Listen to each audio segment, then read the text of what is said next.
Hello दोस्तों, नमस्ते, प्रणाम। कैसे हैं आप लोग? आई होप आप बहुत ही बड़े स्वस्थ और मस्त होंगे।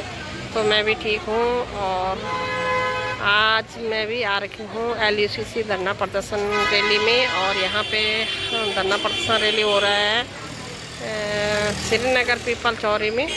और रोज़ की भांति हम यहाँ पे आ रखे हैं। और यहाँ देखिए सभी लोग अपने जो डॉक्यूमेंट हैं सब तैयार कर रहे हैं धार्मिक सरकार के पास देने के लिए। और तब देखते हैं कि क्या होता है इनका नतीजा। तो आप मेरी वीडियो को देखते रहें और हमेशा बने रहें मेरे साथ और शुरू से अंत तक देखें वीडियो क्या क्या होता है आगे। तो चलिए, ये सब बहनें LUCC से जुड़ी बहनें हैं और आज यहाँ पे जो अपने सारे डॉक्यूमेंट तैयार कर रही हैं। और कल जाएंगे ये देहरादून हमारे जो मंत्री जी हैं उनके पास और अपने डॉक्यूमेंट वहाँ पे जमा करेंगे।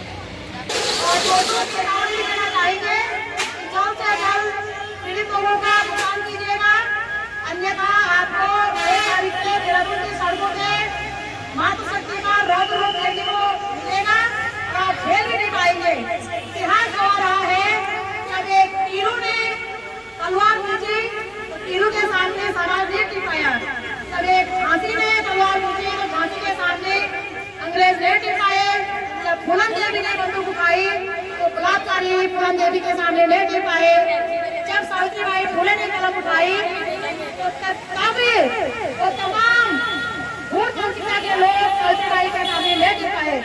आज उत्तराखंड की मातृशक्ति ने आवाज उठाई है अपने अधिकारों के लिए।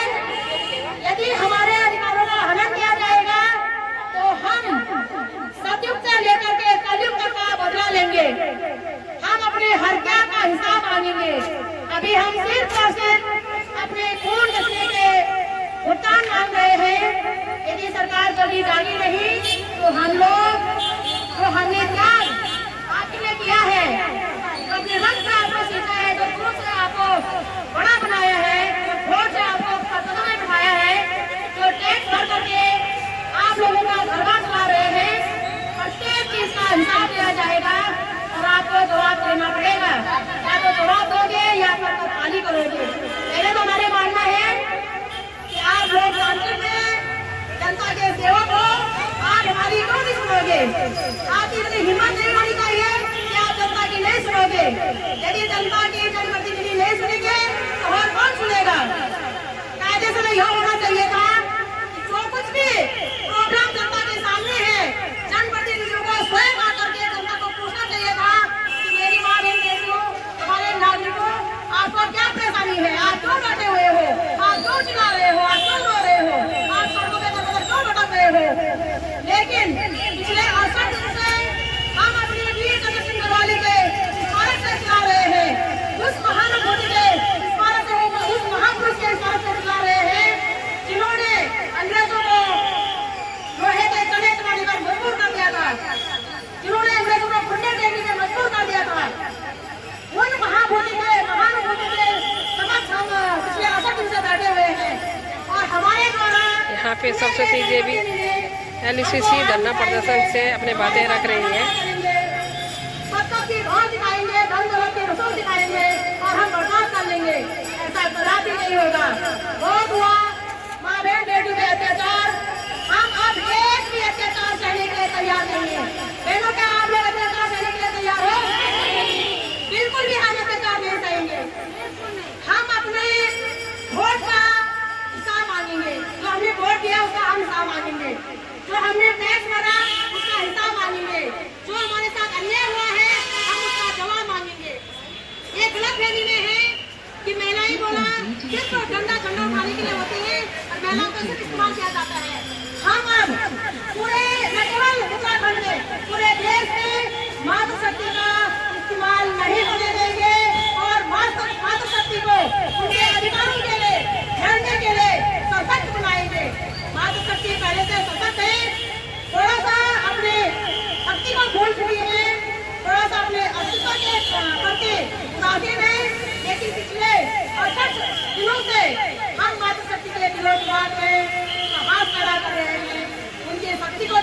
कोशिश कर रहे हैं और लगभग मेरा पूरा उत्तराखंड जा चुका है। शासन प्रशासन घर नहीं लेना रहे कि वो बदलों की वोट पाएंगे। पूरा उत्तराखंड इस समय जा चुका है, उत्तराखंड की मातृशक्ति जा चुकी है, वो समझ चुकी है कि हमारा काम सिर्फ इस उंगली से वोट देना नहीं है। इस उंगली से वोट दिया, पता हमारा विकास क्यों नहीं हुआ, पता हमारी न्याय सुरक्षा क्यों नहीं हुई, पता आपने ठगों को हमको ठगने के लिए परमिशन क्यों दिया, पता आपने उसकी मॉनिटरिंग क्यों नहीं की, पता आपने ठगों को क्यों बनाने दिया, और आज पता आज जनता के समस्या का समाधान क्यों नहीं कर रहे हो। जवाब तो आपको देना ही पड़ेगा। यदि ईमानदारी से दे दोगे ये गलत होगा, तो हम नहीं चाहते कि हम अपने द्वारा चुने गए जनप्रतिनिधियों को प्रशिक्षित करवाए। इससे पहले कि मातृशक्ति अपना राज रूप धारण करे और तुम्हें सबको में प्रशिक्षित के लाए, आप उन पद्धतियों की गरिमा रखें। ये उम्मीद करते हैं कि जनता इनके पद्धतियों की गरिमा रखे। मेरे भाई बहनों, जो पद पर कोई बैठा होता है गरिमा उसी को रखनी चाहिए। जनता का काम वोट देना, टैक्स भरना और फिर सवाल उठाना है। गरिमा रखने का काम पद पर बैठे लोगों का है। यदि पद पर के लोग जनता के हितों में फैसला नहीं करेंगे तो हम उस फैसले को नहीं मानेंगे। अनशन फैसला करने वाले को हम अनशन डालेंगे। यह हमारा न केवल मांग है, ये हमारा अटल संकल्प भी है इस देवभूमि के मातृशक्ति का। आशा उम्मीद करते हैं यदि आप लोग अपने घर में माँ बहन बेटियों का मान सम्मान करते हो, आपको अभी तक माँ बहन बेटी के प्रति अपना कर्तव्य न देना चाहिए था। आप कहते हैं कि हम लोग राष्ट्रवादी हैं, पूरे इसमें ताइजी अगर गौरव बहुत सारे ताइजी गौरव बहुत सारे काफी कहीं बड़ा बड़ा हमारे गाँव में वो ताइजी के न्यूज़ वाला हमारे गाँव में और वो कैसे ये फंड कैसे लेंगे सरकारों के परमिशन से। कितने दुर्भाग्यपूर्ण बात है कि जनता द्वारा चुनी गई सरकार ठगों को जनता को ठगने के लिए लाइसेंस दे रही है। इससे ज्यादा दुर्भाग्यपूर्ण क्या हो सकता है। इस जनता ने बिल्कुल हम इसे सभी भरा टैक्स जो वैसे दुकानदार को लगे ना जो भी लाइसेंस छोड़ो वैसे आप भी लाइसेंस के लिए सबको मत लाइसेंस छोड़ो। जो भी दुकान खोलेगा तो जो दुकान है बिना लाइसेंस का कुछ भी नहीं होता है। और हर मुर्गे जवान हो बिल्कुल सरकार के पास पूरा लेखा जोखा है। सरकार क्या करो ना कि पहले हम जब तक कमा हो जाएगा ना जब तक भर्ती सही अगर भर्ती सही तो तब भी तुमके का नजर है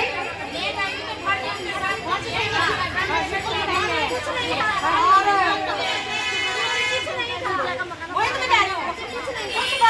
सरकार के बयान भरती है और न केवल सरकार ने इस तरह जनता को ठगा है, उस गरिमामयी परिवर्तन करा है। भोपाल कहते हैं ना भोपाल में क्या है हमारे कृषि मंत्रालय है ना, कृषि मंत्रालय का भरोसा को लिए गाँव से है सरकार ने।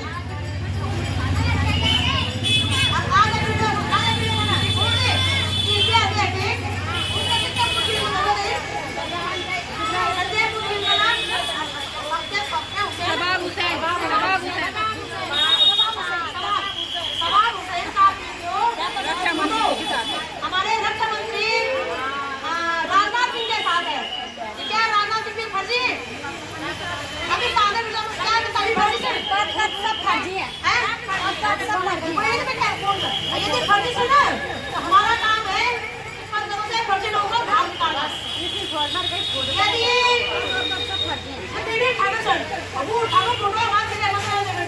हमारा हमारे प्रधानमंत्री